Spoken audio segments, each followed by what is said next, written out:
Let me ask you a question. Do you know how conservation works? Where does conservation actually happen? Because the reason why I'm asking this is not to be elitist or anything like that. I want to really know how you think conservation happens. And because in this episode, I'm going to talk to you about my experience with conservation. I am a marine biologist and science communicator that's been working in this field of marine science and freshwater science and conservation over the last 20 years, over 20 years. And I've had a podcast where I talk about conservation projects for the last 10 years. So I have a lot of experience in knowing what projects have gone where, how it was done. And I want to talk to you today about how marine science and conservation actually works in today's real world. The reason why I'm saying this is because I did a review of The Shark Whisperer, a documentary on Netflix that documents Ocean Ramsey's work with sharks, as well as her so-called leading conservation work to get shark fishing banned in Hawaii. She contributed to a project that was led by Indigenous Hawaiians and it seemed like taking credit for a little bit more than what she did. I said that was wrong. People lashed out at me saying, hey, she's done more conservation work than you have in your entire life and that scientists have around the world, and you should be thankful for it. And that's when I realized that some people don't really understand how conservation is done. And there are people that contribute and collaborate with others to make conservation happen, and it's great. And this is not a video or a podcast to crap on influencers, because they play a big role, and they play an even bigger role in the future of working with conservationists and scientists to get things done. But there's some caveats in there, and there are some ways that conservation is done that I want people to understand. I want this audience to understand. So we're going to talk about that on today's episode of the How to Protect the Ocean podcast. Let's start the show. Hey everybody, welcome back to another exciting episode of the How to Protect the Ocean podcast. I'm your host, Andrew Lewin, and this is a podcast where you find out what's happening with the ocean, how you can speak up for the ocean, what you can do to live for a better ocean by taking action. On today's episode, we're going to be talking about marine conservation. How does marine conservation work? How do we protect the ocean? This is all about how you can protect the ocean. Let's talk about how it actually is protected. That's the big thing we're going to talk about today. Before we do, if you want to better protect the ocean and you want to learn how to protect the ocean and get guided to protect the ocean, join our online community called The Undertow. It's really easy to do so. You just sign up for an app. There's a waiting list right now as we prepare this app. It's going to be a lot of fun to be a part of it. I'm going to be a part of the community. I have two wonderful co-founders who are going to be part of the community. You are going to be a part of the community, hopefully, and our colleagues here in the audience will be part of the community, and we're going to be helping each other protect the ocean better. We're going to connect to the ocean. We're going to have events. We're going to have in-person events. We'll have virtual events. We're going to talk about the ocean. No algorithms, ocean, just ocean all the time. All you have to do is go to speakupforblue.com/join the undertow. That's speakupforblue.com/join the undertow. The link will be in the description. All right, let's talk about how conservation works, because I want to just let it out there. I was called jealous. I was called envious. I was saying, hey, somebody told me, hey, you haven't done anything for conservation like Ocean Ramsey has. She has done more for conservation than any scientist around the world. That's what people are claiming. And this is not to bash Ocean Ramsey. This is not really about her. This is the response of the people that of some of the people that were like commenting on videos and messaging me and so forth. And I just said, hey, I don't know if people truly understand how conservation is done in 2025 or how it's been done in the past. Because I think there's a lot of people who look online and they see scientists and they see conservationists and they see influencers who are diving and out in the field with ocean animals all the time. And they're wonderful episodes. They're wonderful videos. They're wonderful pictures. They tell great stories. It's really interesting to see. They allow us to connect to the ocean in ways that we couldn't do before the internet and before social media, which is wonderful. It plays a huge role in storytelling for the ocean and bringing us into conservation in a way and bring us closer to the ocean and really developing that love for the ocean. Without social media, we wouldn't know about certain characteristics of orcas or certain characteristics of that sharks have, or the different species of sharks, or how there are ghost sharks in the world, or how there are cool things that turtles do. You know, all the just different things that get videoed, and the fact that manatees can hug a surfboard or something like that. Who knew that this was a possibility? We found that out through social media and through people sharing videos and sharing their experiences in the ocean. And that is truly valuable. And there is definitely a role of social media and social media influencers and content creators, as I am one, that will play a role in conservation in the future and even now. But I think that what happens is people see that and it's all they see.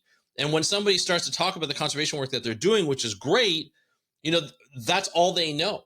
They talk about that conservation action and they're saying, yes, this person is actually taking part. And they believe that person because they've trusted that person, because they build that trust over time. And they understand that person has played a significant role or a role in working on that conservation movement to have that a specific conservation action, which is great.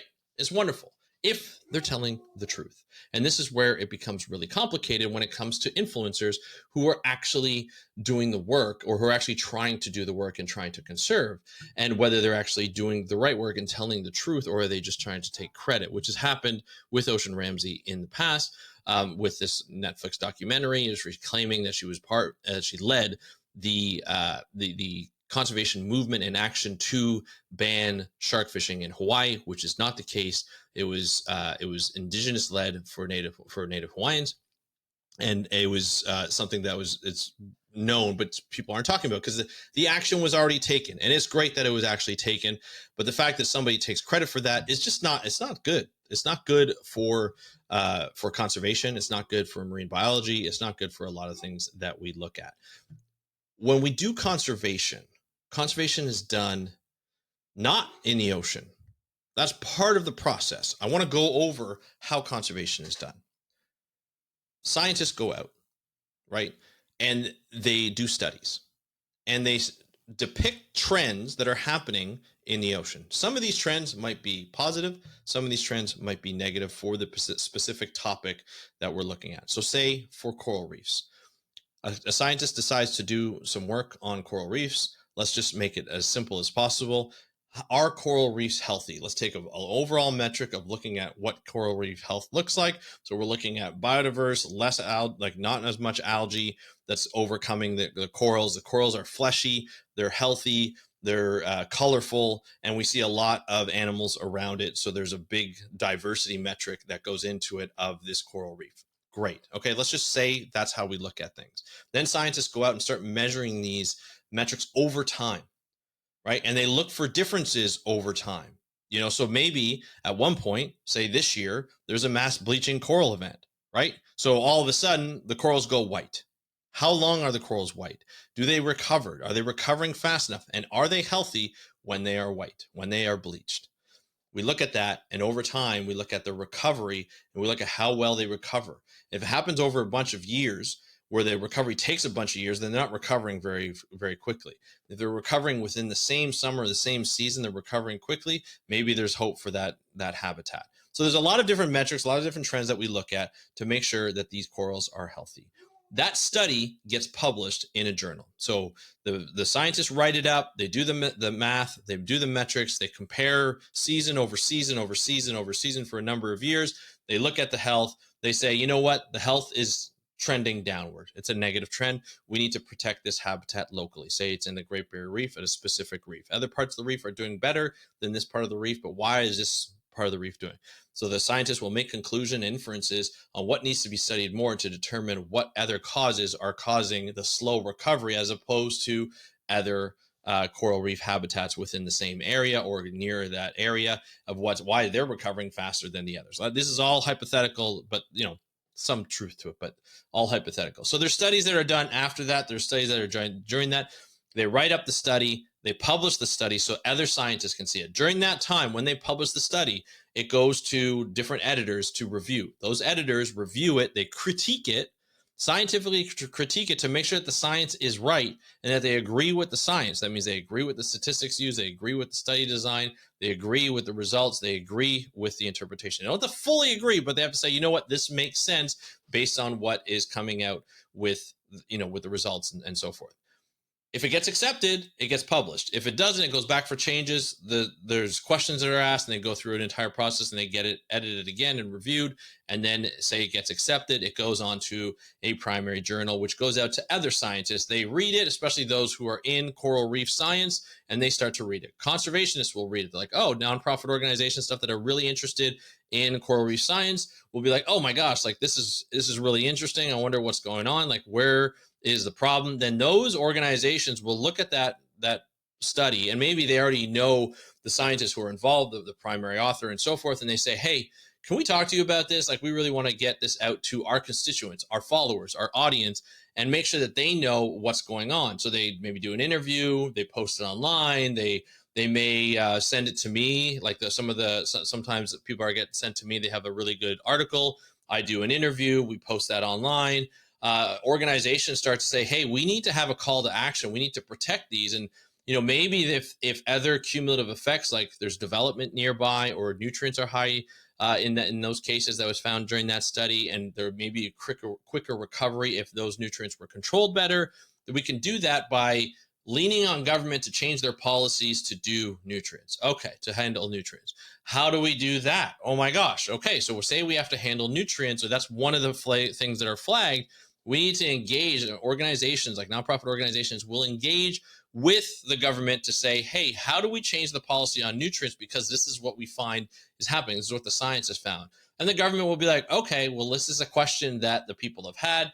We have to investigate it. So we'll get our scientists on it. We'll collaborate together and we'll find out a solution. Maybe it has to go to policy. So if it goes to the policy department, they're like, what do we need to do? Right now, nutrients are at this level, or maybe it's just the best possible way. Like, keep nutrients as low as possible. There's not an actual specific number for companies and organizations and industries who are producing nutrients that go into the water or in that area, maybe. And so they'll engage, the government will engage with that industry. The industries come back and they say, well, we don't really want to change. We think everything's fine. It's going to be really expensive to change. And then they say, well, nonprofit organizations and the industry and the government kind of go back and forth, and they try to come to a compromise. That compromise gets put into policy. That policy gets put into play, and the scientists will look at the trends as long with the government, because governments have scientists as well. They will look at the trends, and they will go through the whole process again and see if those trends actually take place. If that happens, the policy will change in law, and this will get put into place. So that's how conservation is done. It starts off in the field. It starts off in the ocean, looking at trends. It goes to get published. It goes to different media and different organizations to get people involved and get people to know if they think it's necessary for people to know. Get that support for government. They put pressure on the government. The government has to look at it. For the most part, sometimes governments don't look at it. So that's an issue within itself and a challenge within itself. If they start looking at it and say, hey, yeah, actually, we should do something about this, they engage in the industry and they go forth, and it just gets kind of, it goes through a loop, right? A feedback loop, and it continues to go like that. That's how conservation works. Conservation, the policy, the laws that get made, and the negotiations that happen do not happen out on a boat in the middle of the ocean. It happens in a room. It happens in a conference room. It happens in a boardroom.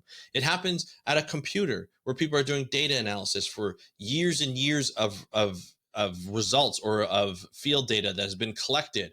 It's done in every different place. It's done by influencers who are making people aware, nonprofit organizations who are putting out the stuff, the information, so that people can be, more and more people can be aware. Some people, like by me, who puts out to my audience, say, hey, you need to know about this. This is really important. There's so many different arms and aspects and branches of conservation. It happens in a number of different places. It doesn't just happen from one person. That's the key. It's not one person. It's not one organization. It's not one government. It's not one science lab. It's not one scientist. It is a team of people. It is a collaboration of people. I just talked to Bart Orr. We just published that episode last week, a couple of episodes ago. Check it out. It's a collaboration. Conservation is collaboration. It's necessary to do conservation. You can't do it alone. So going back to the comments that I was getting on my video of critiquing the Shark Whisperer, one person, one video doesn't make a policy.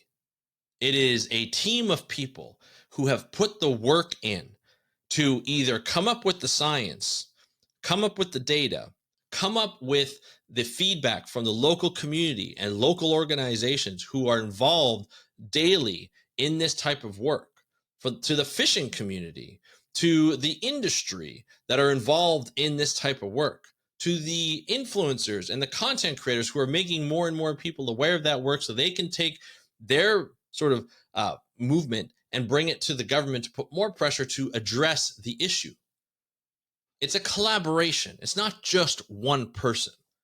So when you hear scientists and you hear conservationists say, hey, you know what? You know when that one person said that they were the reason why this fishing ban got put in place? That's not true, because she played a part. 2 million followers on Instagram, probably more on TikTok and on YouTube and so forth. She has an army of public people who are interested in conserving sharks for whatever reason. Doesn't matter if it's what she does is right or wrong.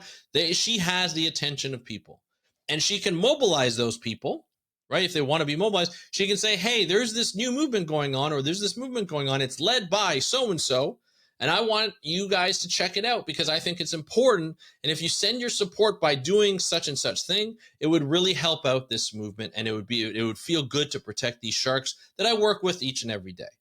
Whether you agree with what she does or not, which I don't, that's what she could have done. And she could have come out and said, hey, you know what?